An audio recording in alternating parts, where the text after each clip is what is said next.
آیا حضور کو جگاؤں تو کیسے جگاؤں؟ تو پروردگار نے فرمایا یا جبریل قبل قدمی، اے جبریل میرے محبوب کے دونوں قدموں کو چوم لو۔ تو حضرت جبریل امین علیہ الصلوۃ والتسلیم نے مصطفیٰ جان رحمت صلی اللہ علیہ وسلم کے دونوں قدموں کا بوسہ لیا۔ آقا کریم صلی اللہ علیہ وسلم نے آنکھ کھولی، دیکھا جبریل امین علیہ الصلوۃ والتسلیم کو، تو حضرت جبریل امین علیہ الصلوۃ والتسلیم نے آقا کریم صلی اللہ تعالی علیہ وسلم کو رب قدیر جل جلالہ کا سلام پیش کیا اور عرض کیا ان اللہ اشتاق الی لقائک یا رسول اللہ صلی اللہ تعالی علیہ وسلم، بے شک اللہ عز و جل آپ سے ملنے کا مشتاق ہے۔ اندازہ لگا میرے پیارے آقا صلی اللہ تعالی علیہ وسلم کے پیارے دیوانوں، رسول اعظم صلی اللہ تعالی علیہ وسلم بے پناہ مسرور ہوتے ہیں اور رب قدیر جل جلالہ کی ملاقات کے لیے حضرت مختار کائنات صلی اللہ علیہ وسلم تیار ہوتے ہیں۔ اب رسول اعظم صلی اللہ علیہ وسلم کے لیے سواری جو ہے نا، یہ بھی جنت سے آئی تھی۔ اچھا یہ ایک بات بتاؤں، بہت خاص مہمان اگر کوئی ہو تو اس کے لیے سواری بھیجی جاتی ہے، اور کسی کے لیے کہا جاتا ہے ٹیکسی پکڑ کے آ جانا، خاص کے لیے سواری بھیجی جاتی ہے۔ تو مولا نے اپنے محبوب صلی اللہ علیہ وسلم کے لیے سواری بھیجی، اس سواری کو براق کہتے ہیں۔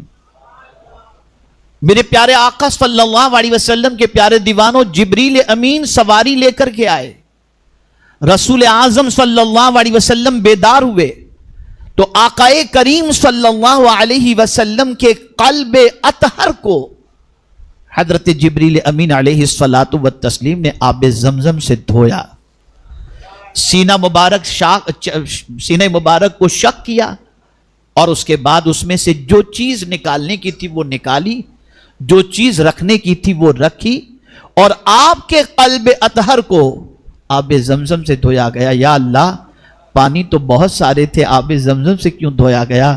تو جواب ملے گا، ذرا دیکھو تو صحیح کہ مصطفیٰ کے سینے جیسا اور ان کے دل جیسا بھی کوئی پاک ہے، تو جیسا پاک دل ویسا پانی بھی تو پاک چاہیے نا۔ نہ آب زمزم جیسا کوئی پاک پانی ہے، اور نہ مصطفیٰ جان رحمت صلی اللہ علیہ وسلم جیسا کوئی پاک دل ہے۔ اسی لیے اعلیٰ حضرت عظیم البرکت امام عشق و محبت کہتے ہیں، تو جو چاہے تو ابھی میل میرے دل کے دھلیں، کہ خدا دل نہیں کرتا کبھی میلا تیرا۔ حضور کا دل میلا ہے ہی نہیں۔ اور پھر حضرت انس رضی اللہ تعالیٰ عنہ سے رسول اعظم صلی اللہ علیہ وسلم نے جو دل کے میلے ہونے کا ذکر فرمایا اور اس کی صفائی کے بارے میں فرمایا، ارشاد فرمایا، اے انس تم سے ہو سکے تو صبح و شام اس حال میں کرو کہ تمہارے سینے میں کسی کے لیے کینہ نہ ہو، اور یہ میری سنت ہے، جس نے میری سنت سے محبت کی اس نے مجھ سے محبت کی، اور جس نے مجھ سے محبت کی وہ جنت میں میرے ساتھ ہوگا۔ میرے پیارے آقا صلی اللہ علیہ وسلم کے پیارے دیوانوں، تو رسول اعظم صلی اللہ علیہ وسلم کے قلب اطہر کو آب زمزم سے دھویا گیا۔ اب جب سرکار صلی اللہ علیہ وسلم کو سواری پیش کی گئی تو براق تھوڑی سی شوخی کرنے لگا، تو جبریل امین علیہ الصلوۃ والتسلیم نے فرمایا، براق شوخی نہ کر، کیا تجھے معلوم بھی ہے کہ آج تجھ پر کون سوار ہونے جا رہا ہے؟ آج تجھ پر انبیاء کے امام سوار ہونے جا رہے ہیں، مخلوق میں جو سب سے افضل ہیں اور اللہ کے جو حبیب ہیں، آج وہ تجھ پر سوار ہونے جا رہے ہیں۔ اتنا سننا تھا کہ براق پسینہ پسینہ ہو گیا۔ کچھ روایات مختلف عشاق کی طرف سے ملتی ہیں کہ شوخی کرنے کی ایک وجہ یہ تھی کہ براق سے جب پوچھا گیا شوخی کیوں کر رہا ہے تو براق کہتا ہے کہ آج ہی کی رات تو مانگنے کی رات ہے، آج تو حضور مجھ پر سوار ہو کر معراج کا سفر طے کریں گے، لیکن کل جنت میں بہت ساری سواریاں ہوں گی.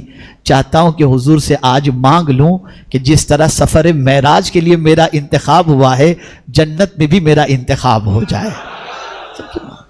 میرے پیارے آقا صلی اللہ علیہ وسلم کے پیارے دیوانوں, حضور براق پر سوار ہوئے. اب آپ دیکھیں یہاں ایک تھوڑا سا آپ سمجھیں, معجزہ دکھایا کیوں جاتا ہے؟ اور معجزے کا مسئلہ بھی یہی ہوتا ہے, دکھایا جائے تاکہ معجزے کو دیکھ کر لوگوں کے اندر یقین پیدا ہو جائے اور وہ ایمان لانے کے لیے تیار ہو جائیں. لیکن یہاں یہ عجیب معجزہ ہے, یہاں اس معجزے کا دیکھنے والا کوئی ہے ہی نہیں, کوئی نہیں. حضور صلی اللہ علیہ وسلم کے اس معجزے کو فرشتوں ہی نے دیکھا, انسانوں میں کسی نے نہیں دیکھا. آقا کریم صلی اللہ تعالی علیہ وسلم براق پر سوار ہوئے. اب براق کتنا تیز رفتار, یہاں یہ بھی سمجھ لیں کہ آج جو چیزیں ایجاد ہو رہی ہیں, جو سواریاں, یہ سب کچھ ہماری تاریخ اس سے چوری کر کے لوگ ان ساری سواریوں کو بناتے ہیں. براق کی کیفیت یہ تھی کہ براق چلتا بھی تھا اور اڑتا بھی تھا, چلتا بھی تھا اور اڑتا بھی تھا. تو آج بھی دنیا کے اندر ایسی سواریاں بنائی جا رہی ہیں جو چلے بھی اور اڑے بھی. یہ کہاں سے سیکھا؟ یہ حضور کے سفر معراج کی سواری سے انہوں نے سیکھا ہے.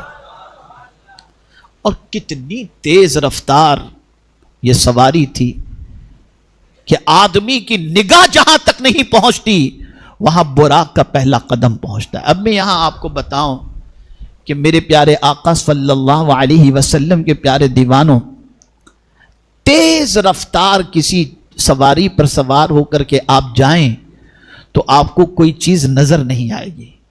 آپ راجدھانی میں چلے جائیں تو ایسا لگے گا سب درخت آپ کے ساتھ دوڑ رہے ہیں, زمین آپ کے ساتھ دوڑ رہی. اور ہوائی جہاز میں اگر آپ سفر کریں تو کوئی چیز نیچے آپ کو نظر نہیں آئے گی. لیکن یا رسول اللہ, آپ کی نگاہوں پر قربان, اتنی تیز سواری پر سوار ہو کر حضور جا رہے ہیں اور فرماتے ہیں کہ میں موسیٰ کی قبر کے قریب سے گزرا, میں نے موسیٰ کو قبر کے اندر کھڑے رہ کر نماز پڑھتے دیکھ لیا. سرکار کی نگاہوں کا اندازہ لگائیے کہ اتنی تیز سواری پر کس حال کے اندر موسیٰ علیہ السلام قبر کے اندر ہیں, وہ بھی حضور صلی اللہ علیہ وسلم نے دیکھ لیا. اور پھر موسیٰ علیہ السلام کی قبر کو بھی پہچان لیا, اور موسیٰ علیہ السلام کی کیفیت کا بھی حضرت مختار کائنات صلی اللہ علیہ وسلم نے مشاہدہ فرمایا. اب یہاں سفر کا سلسلہ مسجد حرام سے شروع ہوا مسجد اقصیٰ تک کے لیے. دولہا بن کر جا رہے ہیں حضور صلی اللہ علیہ وسلم. نہ کائنات میں کسی نے ایسا دولہا دیکھا اور نہ ایسے باراتی دیکھے, اس لیے کہ دولہا سید المعصومین اور باراتی سارے فرشتے وہ سب بھی معصوم, فرشتے بھی معصوم, اور سرکار صلی اللہ علیہ وسلم سید المعصومین. کہاں پہنچے؟ مسجد اقصیٰ. اب مسجد اقصیٰ پہنچے تو جہاں پہنچے وہاں بھی معصوموں کی پہلی جماعت موجود ہے, معصوموں کی جماعت موجود ہے. سارے انبیاء وہاں پہلے سے انتظار کر رہے ہیں, حضور صلی اللہ علیہ وسلم پہلے سے موجود ہے.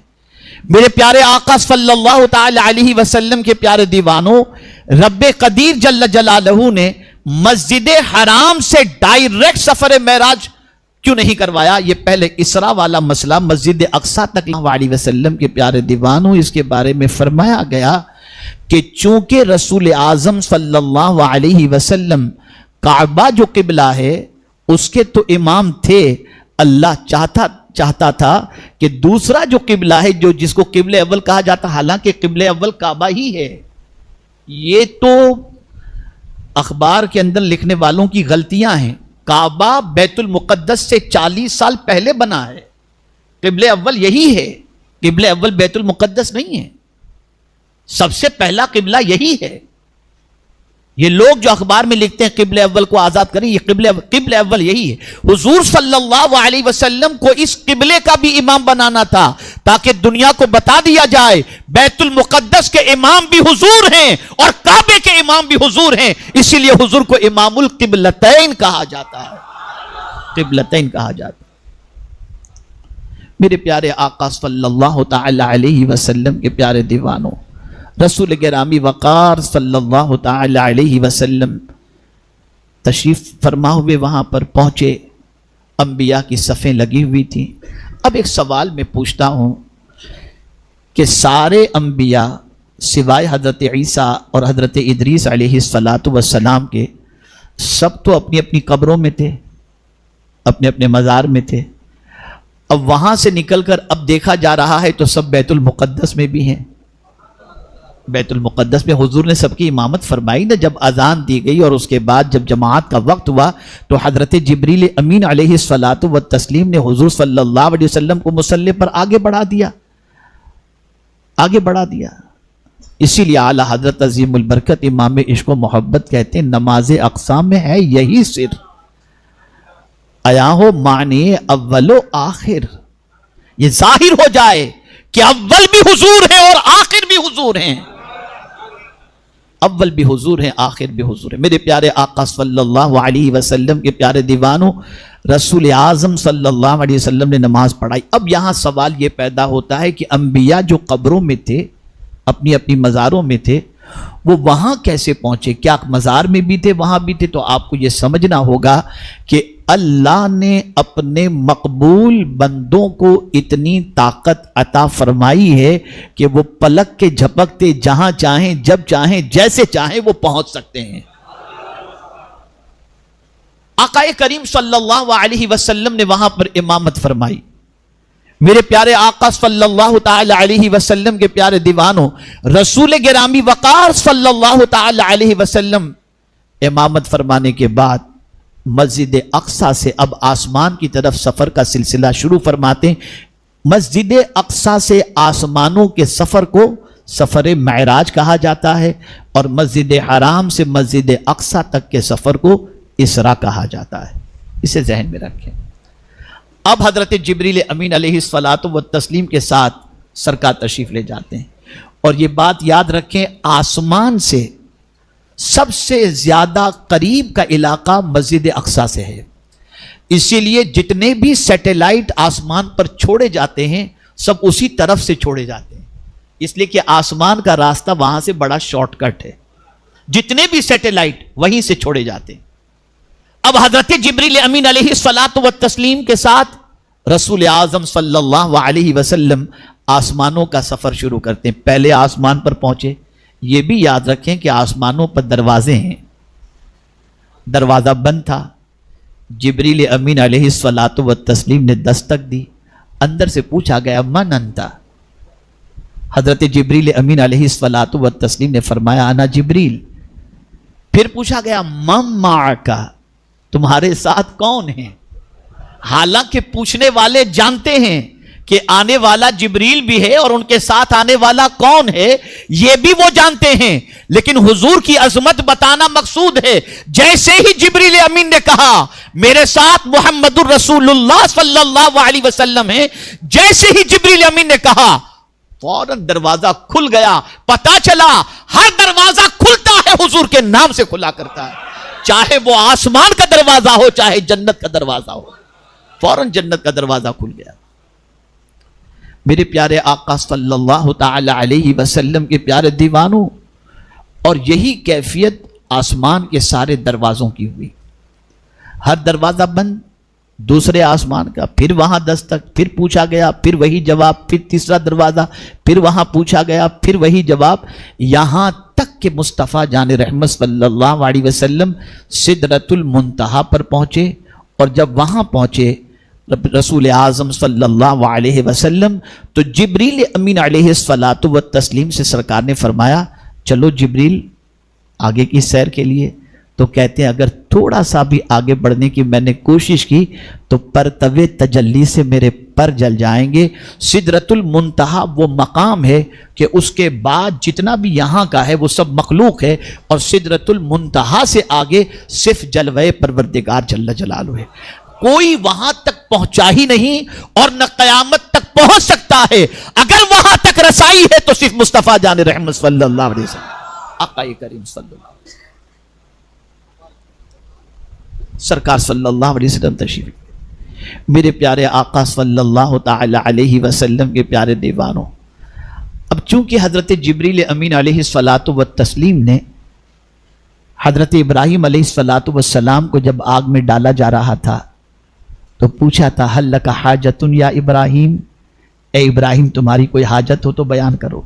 حضرت یوسف علیہ السلام کو کنویں میں جب ڈالا جا رہا تھا تو یوسف علیہ السلام سے بھی جبریل نے پوچھا تھا حل لک حاجۃ یا یوسف۔ اب چونکہ انبیاء سے وہ پوچھ چکے تھے تو میرے آقا صلی اللہ علیہ وسلم سے تو پوچھنے کا معاملہ ہی نہیں ہو سکتا، تو سرکار نے ان سب کا بدلہ چکا دیا۔ اب جبریل سے حضور پوچھتے ہیں حل لک حاجۃ یا جبریل، اے جبریل تیری کوئی تمنا ہے تو بتا۔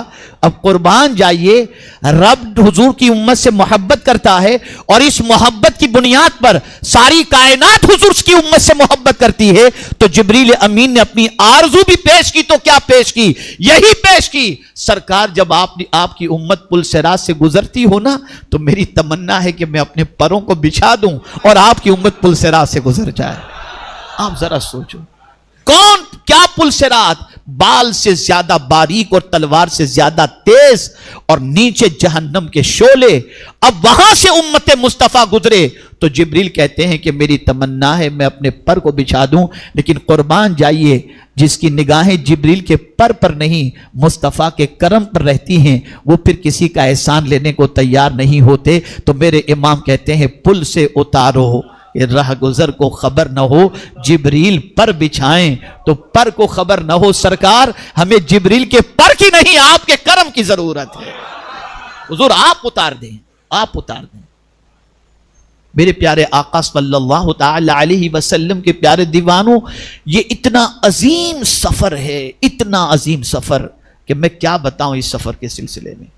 رسول اعظم صلی اللہ علیہ وسلم آگے تشریف، اب پھر یہاں دیکھیں آپ، پہلے آسمان پر حضرت آدم علیہ السلام سے ملاقات اور سب سلامی دے رہے ہیں، کیا سفر رہا ہوگا۔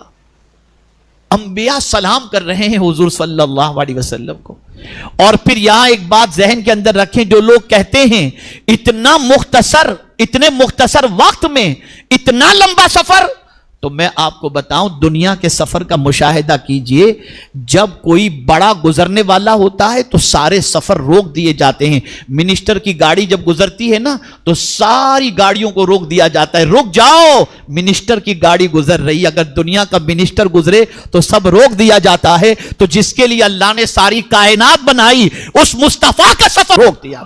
آج کوئی سفر نہیں کرے گا، آج صرف تنہا میرا محبوب سفر کرے گا۔ رک جاؤ سب، میرا محبوب آج سفر کر رہا ہے۔ اللہ نے سفر میرے پیارے آقا صلی اللہ علیہ وسلم کے پیارے دیوانوں، سب جگہ سلامی حضور صلی اللہ علیہ وسلم، سب میرے آقا کو سلامی پیش کر رہے ہیں، اللہ اکبر۔ یہاں تک کہ چھٹے آسمان پر حضرت عیسیٰ علیہ السلام، ساتویں پر حضرت ابراہیم علیہ السلام، اب سدرۃ المنتہا، اور سرکار صلی اللہ علیہ وسلم کو جنت کا مشاہدہ کروایا گیا، جہنم کا مشاہدہ کروایا گیا۔ ان مشاہدات کے حوالے سے اگر گفتگو کی جائے تو اسی میں وقت زیادہ چلا جائے گا، میں ان مشاہدات کا ذکر نہیں کرتا، بس مختصراً میں آپ کو سمجھاتا ہوا چلوں، چونکہ یہ بتایا گیا ہے کہ محفل کو 11:30 تک ختم کرنے کے حوالے سے، تو میں اس کو سمیٹتے ہوئے چلوں۔ آقا کریم صلی اللہ علیہ وسلم آگے بڑھے، جبریل نہیں جا پائے، سرکار آگے بڑھے۔ کتنے آگے بڑھے؟ تو قرآن کہتا ہے فَكَانَ قَابَ قَوْسَيْنِ أَوْ أَدْنَىٰ، 2 کمانوں کا فاصلہ رہ گیا یا اس سے بھی کم۔ اللہ اکبر۔ اور تقاضا بھی یہی ہے کہ جب یار کا دیدار کیا جائے تو نہ ادھر دیکھا جائے نہ ادھر دیکھا جائے، یار ہی کو دیکھا جائے۔ اور یار کے دیدار کے معاملے میں سمجھنا ہے تو پوچھو صدیق اکبر سے کہ ابو بکر تمہاری تمنا کیا ہے، تو کہتے النظر الی وجہ رسول اللہ، حضور کے چہرے مبارک کو تکنا یہ میری سب سے بڑی تھی۔ تو رب نے فرمایا کہ میرے محبوب کس لقب سے تمہیں یاد کروں؟ تو جانتے ہیں حضور نے کیا عرض کیا؟ مولا اتنا ہی کافی ہے کہ تو مجھے اپنا بندہ کہہ کر کے پکار دے. اور یہ بات اچھی طریقے سے ذہن میں رکھو، عبدیت اتنا اونچا مقام ہے کہ جس بندے کو صحیح معنوں میں عبد بننے کا شرف حاصل ہو گیا وہ بہت اونچے مقام پر پہنچ گیا. عبدیت معمولی مقام نہیں، اور خاص بندے کے اعتبار سے حضور صلی اللہ علیہ وسلم ہی کی ذات ہے.